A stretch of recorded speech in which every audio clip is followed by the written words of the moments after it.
You have not seen a training program till you've seen Sales Influence. It's different. It's not your basic, take a book off the shelf, throw the program, and just teach it to people. What I show people in the workshop is how to influence people with cutting-edge techniques. Most people talk about how to sell. In fact, when you talk about how to sell, you're going to find three categories: strategy, tactics. Now let me back up. Strategy is what? High level, how we approach a company. Tactic is what? The actual day-to-day tactical planning and execution that we have to do to get the sale. And then we always have to stay positive, so we have to look at the what? The psychological aspect of actually staying positive and selling. What I found out is that 98% of all the books that you'll read at Barnes & Noble or any other bookstore are dedicated to what? How to what? Sell. What really hit me was this fact that nobody's looking at what? How people buy. One of the cornerstones of Sales Influence is giving people real tools that they can use every day. I mean, stuff that once you come to my workshop, when you leave that workshop the very next day, you'll be able to use some of the techniques we show you how to use at the workshop. I want you to imagine that for the first time, behind that door is your customer. Whoever it is you're going to sell, whether you're selling a simple sale or complex sale, doesn't matter. I want you to imagine if you had the opportunity to put a hole in that door, to look in to see how I can sell them, would that be an advantage, yes or no?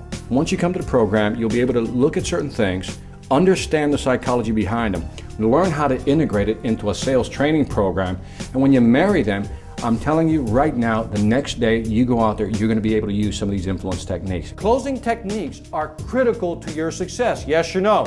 Yes. Right. Now, having a unique selling proposition is effective in selling, yes or no? Yes or no? Yes.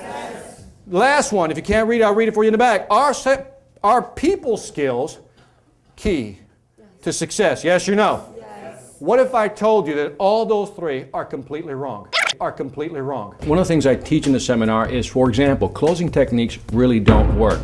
People don't want to be pressured into buying something. They really don't. But yet, most sales programs today, all they teach us how to close, how to close, how to close. ABC. Always be closing. How many of us have heard that one, right? Every time I tell them, remember, always be closing, right? The second one is what? A no is not really a no. It's a yes with a time frame, because they'll eventually say yes to me. It's just a matter of what?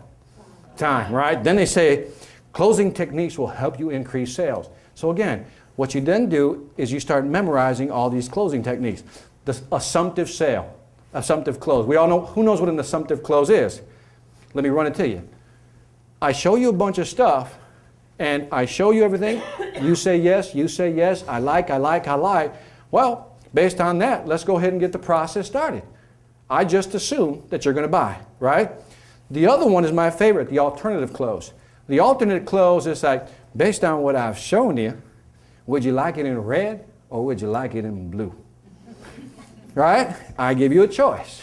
Now, the third one is scarcity, right? Also known as consensus. What we try to do is say, hey, this doesn't appear anywhere else. You might want to buy this when? Now. The average person gets trained on how to close. Goes out there thinking they've just found Shangri-La, the magic bullet, and all of a sudden great things are going to happen. They go out there, they try these old closing techniques. It doesn't work. What happens? They get frustrated.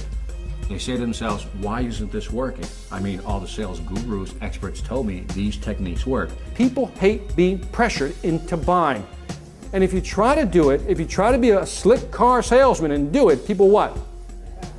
And as the sales get more complex, it's a bigger sale, would you agree that these pitches don't work? Because people simply don't want to hear them at that level. Now, you're probably saying, stop, wait a minute, wait a minute. You fast-talking Chicago guy. I once heard that people buy emotionally and then rationalize it later. And I would agree with you if it's a what? A simple impulse sale. But here's one study that I found that was interesting on closing pressure. Small sale, the pressure is positive, the commitment is small, and it's a one-time deal. Does that make sense? In other words, if I'm going to buy a $10 watch, would you agree that's not a real commitment? Because if the watch breaks, who cares, right? So if you want to try to close me on a $10 watch, whatever. Now, a large sale, the pressure is now viewed as what? Negative. So the more money involved, the less what? Closing techniques you should what? Use. What I'm doing is saying, Sales pressure techniques don't work in certain deals, especially when you're working within a corporation or in what I call a complex sale. A small sale has a short sales cycle. Do you know what I mean by that? That within a week or two, you'll know if you got the deal or not. You'll know whether they're on board or not. And also, the sales happens on one call, but listen, look at the last part. The client is less conscious of value. What does that mean, less conscious of value? In other words, they're not looking at the impact, the full impact. For example, you see that printer? Let's say I want to buy a $100 printer. Would you agree that that's a simple sale?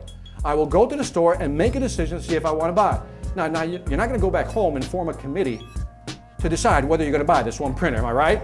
It's a simple sale which has a short sales cycle, which means it happens what? Almost immediately.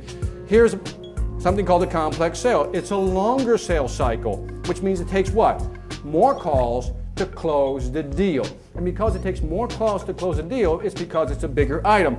If I'm buying a $500,000 printer, do I now need to form some type of committee within my organization to make that deal happen? Now I got to deal with multiple departments, multiple people, and all kinds of issues within the company. In other words, at that very moment, the buyer is more conscious of price.